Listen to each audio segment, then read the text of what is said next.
If you're watching this video, then you're probably looking to make some changes in your life this year, and let me just say, you have come to the right place. Today, I want to share my 2022 goal setting process and also why I am taking on more of a less is more philosophy. Thank you to Milanote for sponsoring today's video. As you guys know, Milanote is one of my favorite tools for organizing creative projects. They've been a longtime partner of the channel, so I'm pumped to be working with them again during a time of year when we could all use a little organization help.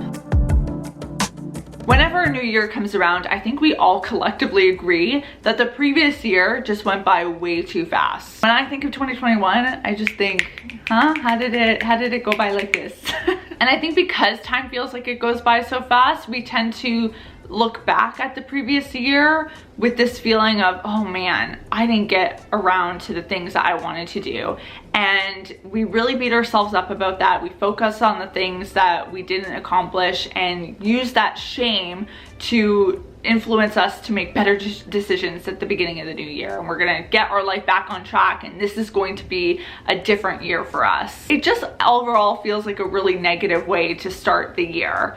So I like to challenge myself to think about, well, how can I go into this year being more optimistic and excited and not bringing the past with me? I think one simple way to do that is, instead of reflecting back on the year and focusing on those things that you didn't accomplish, switch it to the things that you did. You know, what big or small in your personal and your work life, through your relationships, what are the things that you're proud of that you want to give yourself a pat on the back for? I think documenting this process is extra powerful because then it's something you can reflect back on. You can do it in a journal or even through a voice note. It's like a little voice memo for yourself. Set a timer for like 10 minutes and just let your voice or your hand get out whatever it wants to get out, with the intention of focusing on those wins. And more often than not, I find when I go through this process, I end up with a list that is much bigger or much more impressive than I would have thought initially. Like, I don't know why we as humans have this instinct to downplay the things that we accomplish. Ideally, this is an activity that can really empower you for this next stage of goal setting that has been part of my goal setting for years and years. Let's talk more about that.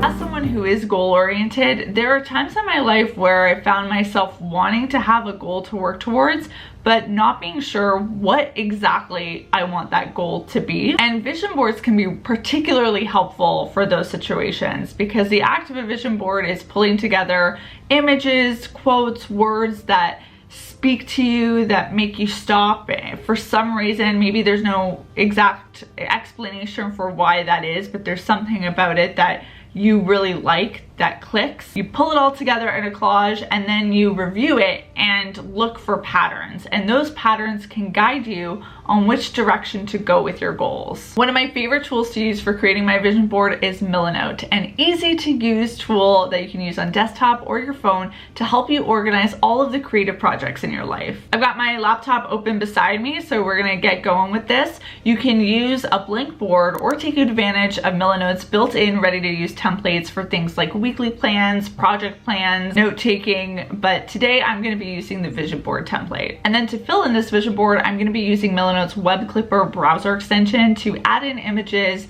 that grab my attention. There's no crazy strategy I have for this, except for if something is making me stop, I add it. When I see an image I want to save, I press the little button, Save to 2022 Vision Board, and then the image will be ready for me to drag in.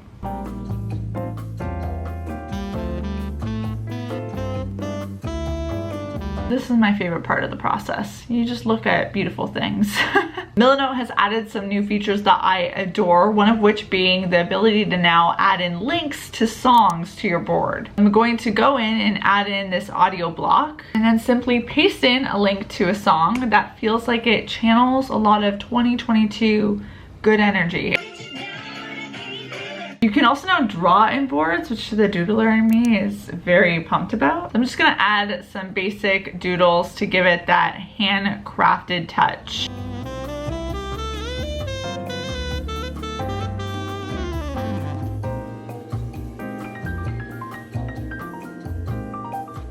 now I can zoom out, see where my progress is so far, and start looking for those patterns. Like I'm seeing a little bit of a focus on healthy food. So when I think about healthy eating, I think a big block for me in that is the fact that right now, like I grocery shop very irregularly. Like I don't have a day of the week that I just consistently order groceries. Then I'll end up with these pockets of days here and there where I'm not really eating the best because I don't have the tools necessary to do that. So I'll add a heading here with the goal groceries and meal prep on Sundays, because I feel like Sunday is a good day of the week to do that kind of stuff. But I like that goal because it's not overwhelmingly complicated, but I think that will have big impact. And there is my 2022 vision board so far. I know this is a time of year when we all want to embrace new healthy planning habits, and using a new organization tool to organize your life can be a great way to do that. So if you haven't already tried Milanote for yourself, click the link in the description box below to sign up for free and get started. In 2022, I am really emphasizing smaller and fewer goals. You know, I think big goals have their place, and I still have big goals in the back of my head that I've had for years that I'm still actively working towards. But I do think we occasionally just need those bring it back to the basics years. At the beginning of last year and throughout the year, I've talked about this 100 book reading goal that I had in 2021 that I did hit, super proud of. But that goal was so big. 100 books is no joke when, you know, you've got a lot of other things going on. And what I found myself doing throughout the year is kind of just speeding through books rather than truly savoring them. Not to say that I didn't have fun with the challenge, but it was this sense of, oh my gosh, I gotta hit that 100 books, let's go, keep it going. So when I think about setting a reading goal for 2022, I don't want to make it about quantity, because I don't think I get as much out of that as I would if I focused on the quality of the books I'm reading. Now, if I'm not focused so much on hitting a certain number of books, then I'm gonna be okay with reading books that are gonna take me more time to work through, educational content, nonfiction content that just I always tend to take longer with because there's a lot to absorb from them. I talked about this concept of breaking down big goals into smaller and smaller steps. In addition to that, there's also something to be said about taking a second glance at the goals that you're setting and asking yourself, is this goal actually accomplishing what I intend it to? Sometimes a goal sounds like it's right on paper, and then if you just give it that extra thought, you're like, wait, I actually think I need to pivot a bit more. And the benefit of even just going really small with your goals is that you can always build on them as you go. And I think that would encourage you to make goal setting more of a year-round process rather than a beginning of the year situation.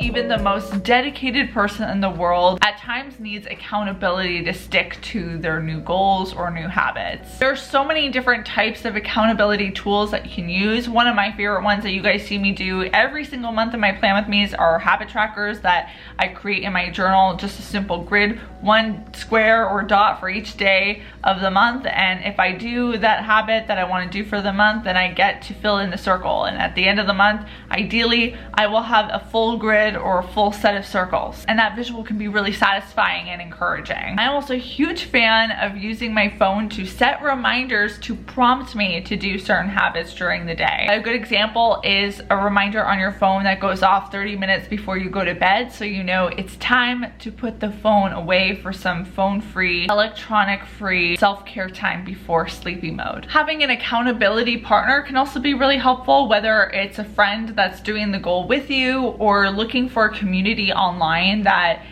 is working on the same thing as you. I think that's one of the best parts about the internet, is that you can usually find people that are interested in the same thing that you are, and that community can really lift you up, especially if you don't feel like you can really find that community of support in your personal life. Incentivizing yourself with rewards that you're excited about is also really powerful. Usually you get a reward after you accomplish something, but you can even attach it to the act of doing the habit or the goal. So for me, when I'm meal prepping, instead of just doing meal prep Sundays, I could say, well, if I do meal prep Sundays, then while I'm doing that, I can put on a new show and make it part work, part entertainment. Or I could listen to a nonfiction audiobook while I'm meal prepping and do a 2-in-1 BOGO style. Ideas: work smarter, not harder. One of the things I think we all do as humans, myself included, is think that we need motivation to reach a goal. But the truth is, motivation ebbs and flows. It comes in waves. Sometimes you're gonna be really motivated, like perhaps right now at the prospect of a start of a new year that's very like stimulating for so many of us, but that stimulation quickly drops off. So as bad as it may sound, I actually find it helpful to be pessimistic, a little bit pessimistic about goal setting during that process. Asking yourself, how can I stick to this goal even when I don't want to? Because in a few weeks, you're probably not gonna want to. That's why in this video, I really emphasized, you know, thinking smaller, breaking goals down, having accountability systems in place. Prioritizing those things could potentially be helpful for you right now, but it's more so to be something that kind of keeps everything sustainable for the long term. Also, just being kind to yourself over the fact that you probably are gonna slip off, and that's part of the process. It's okay, you can start again at any other point during the year. It doesn't have to be a January exclusive thing. In 2021, one of my big priorities was to get consistent with moving my body. And at the beginning of the year, I think I would have said that that looks like more, you know, moving my body every day in any which way that I can. And for me, although I can say, you know, throughout the year, I've been more active than I ever have been in my life, and I feel great about that. There were also lulls in the year, and instead of beating myself up for them and thinking, well, that's it, I can't be someone who works out anymore, I can't be someone who moves my body, I just started where I was at again. And the year was filled with a lot of little startups back again. And that was okay. You know, I was honoring how I felt.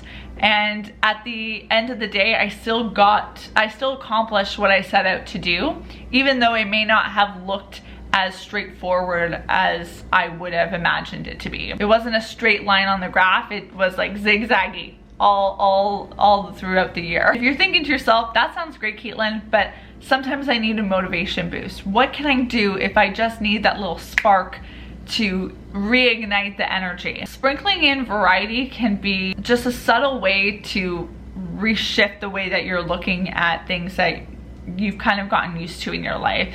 So what I mean by that is, you know, a simple way to add variety is like introducing a new coffee style to your morning routine. You know, instead of making your coffee with your Nespresso, you're gonna make it with a French press, or you're gonna try a new style coffee, a new creamer.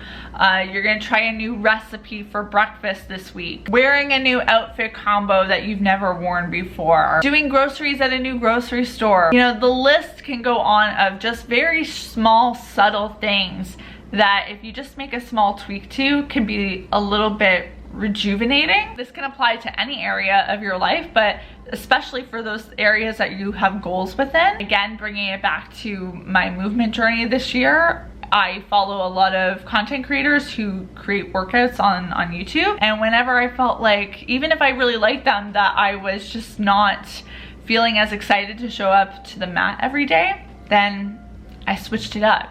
And that has really been powerful at just making working out not seem monotonous. I knew I was gonna screw up this word. Monotonous. Reflecting at the end of the year and setting goals at the beginning of the year, whether it's a very intricate process or more of a laid back one, it's just really important for me because it helps me start a new mental chapter. But that's the thing about goal setting, is it's a personal thing. When you do it, how you do it, you gotta do what system works for you. And I hope today's video simply gave you maybe some new thought processes or things to think about to inspire you on your own journey. And on that note, thank you again to Milanote for sponsoring today's video. Don't forget to click the link in the description box below to sign up for free to start using it for yourself for all of your organizational needs. I'm excited for a new year of content. I hope you are too. So if you've got requests for 2022 videos that you want to see, leave them in the comments. Like the video if you enjoyed it, hit subscribe and the notification bell if you haven't already, and I will see you all very soon with a new video. Ta-ta, toodles.